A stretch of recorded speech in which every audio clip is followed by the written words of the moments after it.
David cross বললো মুজিবের ইন্টারভিউতে আমি কান্দাছি না, the way he was rogering my mother tongue, আমি ওইটার জন্য আমার চোখ দিয়ে পানি পড়ছে। মানে ইংরেজি ভাষাটাকে তিনি এত বিকৃত ভাবে বলছেন, যার জন্য আমার চোখ দিয়ে পানি পড়তে বাধ্য হইল।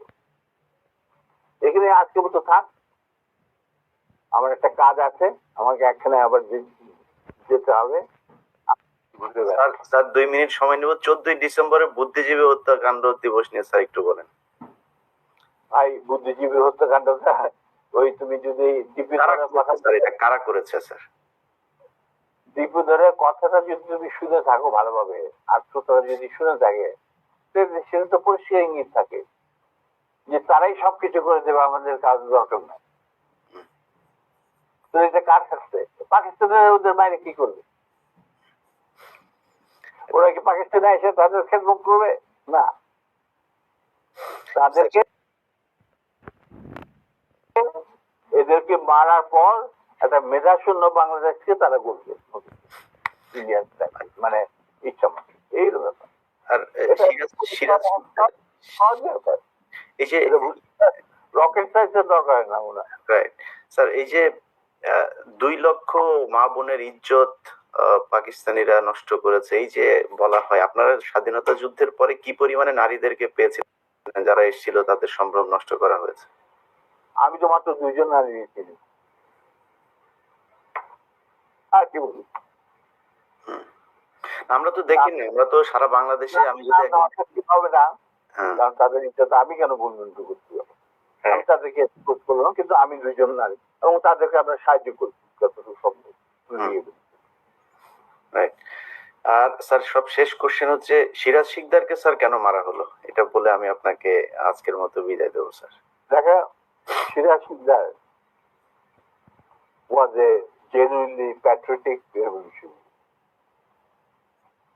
তার জন্য তাকে জীবন দিতে, এবং তাকে ধরছে থ্রু এন ইনফিলট্রেটেড এজেন্ট, যে ছিল E.A. Chowdhury, additional IG of special branch. E.A. Chowdhury তার শালাকে পেনিট্রেট করছিল, ওর মাধ্যমে ধরে।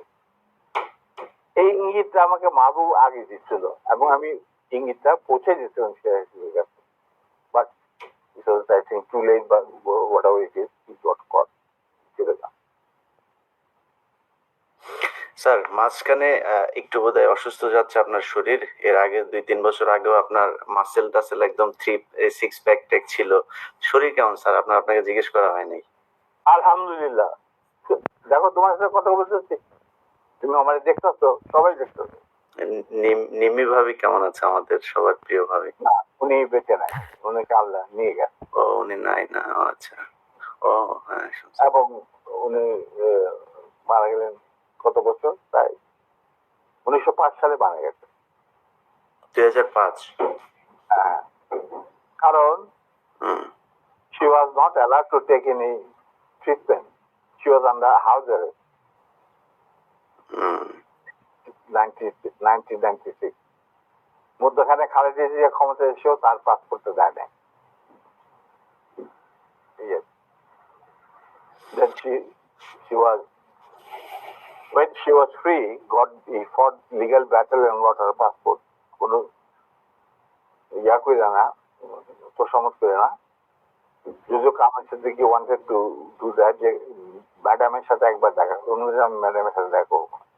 যাই হোক, legally got it back, she got it back. তখন it was the 4th stage of cancer. তো যখন তোমার 4th stage এ ক্যান্সার চলে যায়, তখন সেই যুগে কোন চিকিৎসা করতে পারে। আমি অনেক জ্ঞান নিয়ে গেছি, আমি কি করতে পারি। যাক, প্রিয় দর্শক, মেজর আমাদের প্রিয় এই জাতির সূর্য সন্তান ডালিম, আপনাকে অসংখ্য ধন্যবাদ।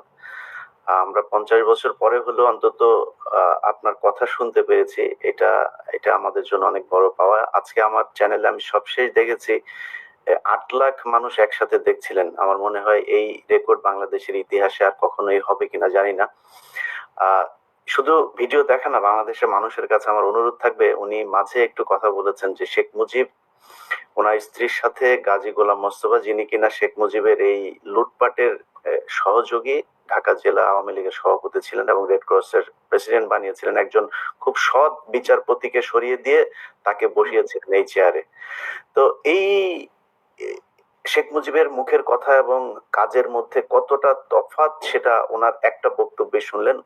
ওনার স্ত্রীকে তুলে নিয়ে গেলেন, আবার ওনাকে চাকরিচ্যুত করেছিলেন।